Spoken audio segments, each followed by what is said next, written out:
Which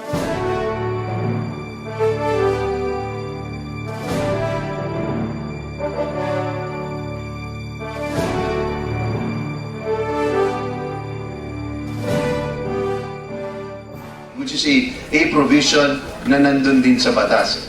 But listen, if we can just allow individuals to keep on coming up with excuses that I'm sorry, I wasn't able to write everything, I am now in good faith correcting it, what is the use of the SALN if that can be allowed?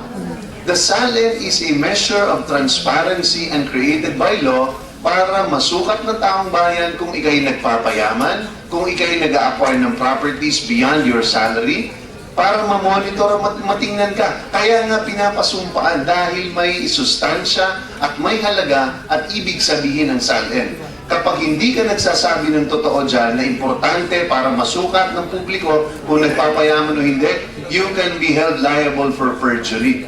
So if they can keep saying that the Chief Justice, who is a lawyer who went to the Harvard School, just like Congressman Sani Angara here, and you can say that, I am sorry, I bought a condominium for 9.8 million pesos, but I did not declare it for 5 years. That's an omission on my part. I just forgot that I spent 9.8 million using 2 checks. I'm sorry, I failed to declare the columns property, which I already fully paid in 2004. I'm sorry that I was able to buy a penthouse in Bellagio using 3 checks, 5 million, 5 million, and 4.5 million. I'm sorry, I forgot I own a penthouse. So, hindi ko na ilagay sa SALN ko. Pero ngayon, i-correct ko na. Anong gamit pa ng SALN? What is the use of 6713 if it cannot be used as a means to enforce against everybody? And the better question here is, why are they changing the SALN, correcting it? Only because he is now under impeachment. So anong gamit nun? Kung ngayon mo lang gagawin, ganun pala yun. Nahuli ka, pwede mo nang sabihin, ay sorry, anyway sa batas pwede ka naman palitan, di ba? Kung nagkamali ako. What is the use? You only admit it when you're caught? I don't think that's the purpose of the law. No less than the Supreme Court has said. The Supreme Court, it said that as far as a judge who cannot explain why there was inconsistencies in filing the SALN. I'm not inventing this. In the words of our good Justice Cuevas, this is from jurisprudence. Office of the Court Administrator versus Judge Usman. While every office in government service is a public trust, no position exacts a greater demand on moral righteousness or uprightness of an individual than a seat in a judiciary.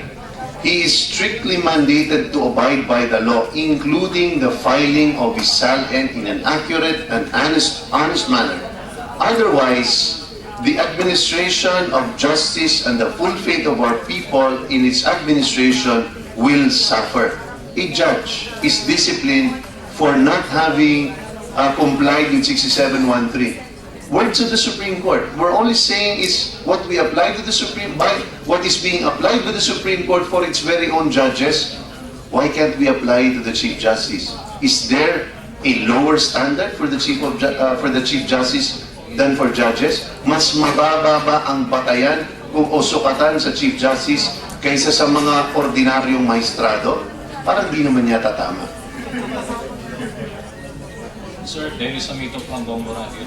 Kanina may binabanggit po si Senator Joker Arroyo na yung prosecution daw po ay may mga ini-insert na mga katanungan at issues na hindi naman impeachable offense.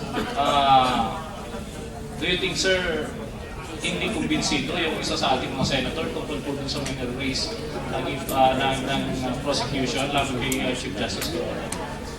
Well, malinaw nga, Dennis, doon sa debate ng Constitutional Commission, yung mga mismong sumulat po ng ating saligang batas, na hindi naman kailangan krimen. Kung krimen man yan, mas lalo na. Pero sa tingin namin, lahat po ng sinabi namin doon sa 8 artikulo ng impeachment, mabibigat po yun.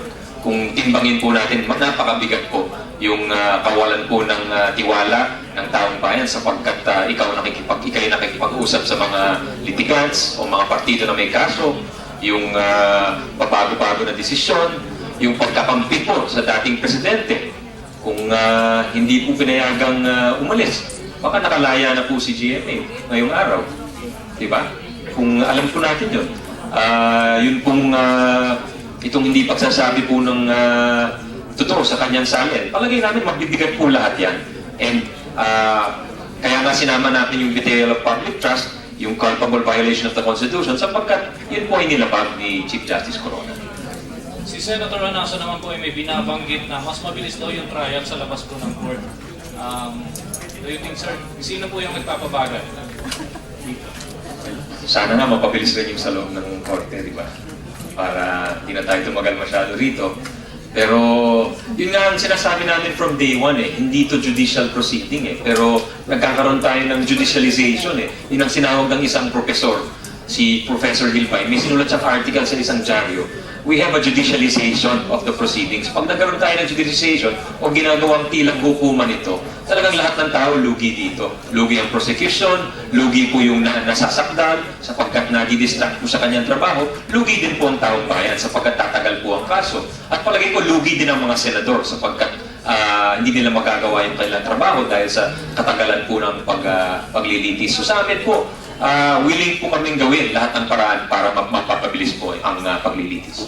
Dagdag lang, no?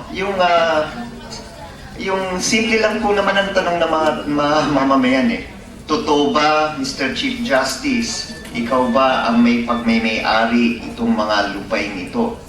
Kailan mo ba dineklara? No? Yun lang naman ang tinatanong nila Yung mga legal tech, hindi mga abogado yung mga tao sa labas. Kaya, pwede nga, tama nga si Senator Nasan, no? Alam na ng tao kung anong totoo. Ang hinihingi lang ng tao ngayon, sagutin lang yung Chief Justice, diretsyahan, ikaw ba Chief Justice, pag may-ari ba ho ninyo ito? Kailan ho ninyo dineklara? Bakit hindi ninyo dineklara? Simple lang, di ba?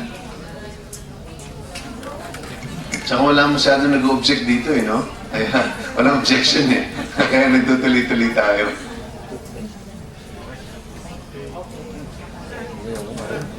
Okay, siguro pakuli na lang yung kanina, no? Sabi nga namin, mahirap din talaga kapag mas minsan napapabilis dito dahil tuloy-tuloy ang balitaktakan at isensya kaagad na pinag-uusapan natin. Kung hindi natin hinuhusgahan yung media, nakikiusap din kami sa aming mga kasama. Maraming pagkakataon po, kinikriticize kami ng media. Kahit tayo po dito, patas lang naman, tanggap po namin na minsan po may mga araw that we don't perform well and that we accept the criticisms from the media because the media is supposed to show and reflect what happens truthfully. Nakikiusap sana kami sa aming mga kasama na sana wag naman natin i-accuse din unnecessarily yung media of bias. I think we saw and we look at it with grave concern kasi once nagtatapon na tayo ng iba't ibang akusasyon, lalong-lalo na dun sa mga kasama natin na nagpapadaloy ng impormasyon sa publiko, baka yung buong publiko hindi na rin pagtiwalaan yung entire process.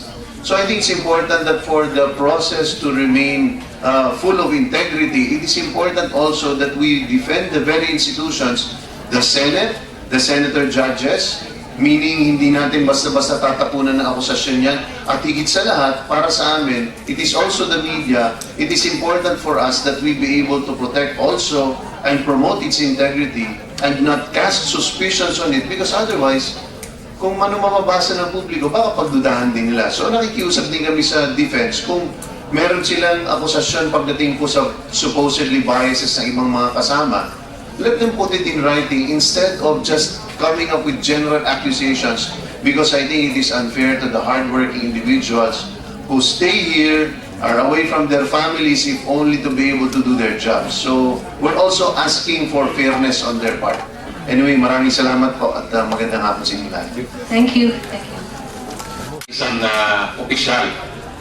So, marami pong examples na binigay po dun sa record ng ating Constitutional Commission. Kasi noong 1935 Constitution, 4 lang po yung grounds doon. Treason, bribery, culpable violation of the Constitution, at saka other high crimes. Noong 1973 Constitution, nadagdag po yung graft and corruption. Noong 1987 natagdag po itong betrayal of public trust. Nakabase po yan sa karanasan natin nung panahon ng martial law. Mahirap po mag-impeach nun dahil ang depensa po ng mga loyalist ng batas ng pambansa, hindi naman krimen yung ginawa ng presidente nun. Kaya nga dinagdag po yan at klaro-klaro po yan kung tinignan natin yung talaan ng pagdidebate dyan sa Constitutional Commission. So, mahalaga po yun dahil betrayal of public trust, sakop po niyan, hindi kailangan krimen ang ginawa kung merong kasalanan na hindi pagsasabi ng totoo, tulad sa salin, kung meron ginawa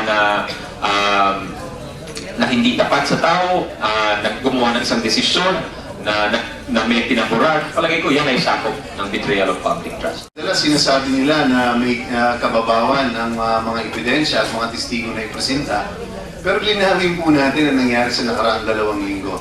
Napatunayan po natin yung paulit-ulit po na hindi paglalagay ng tama at accurate at makatotohanan pong data doon sa SALN ng ating Chief Justice. Nire-require po yan, under oath po yan. For several years, he was not telling the truth under oath. Hindi ho niya dinideklara ang kanilang mga properties. Nung una, sabi po nila, sinubukan nilang pigilan lumabas ang SALN. Nung hindi na po ito napigilan at lumabas, nang sabi nila accurate po ito. Pero matapos pong nare-reveal na talagang napakarami pong inconsistencies dahil sinubukan nilang i-correct lahat ng pagkakamali for so many years at 2010 na lang po nila trinay i-correct, ay sinasabi nila na hindi, sa totoo lang naman pwede pa rin naman good faith. Now we want to be able to repeat, the SALN requirement is not a ministerial activity.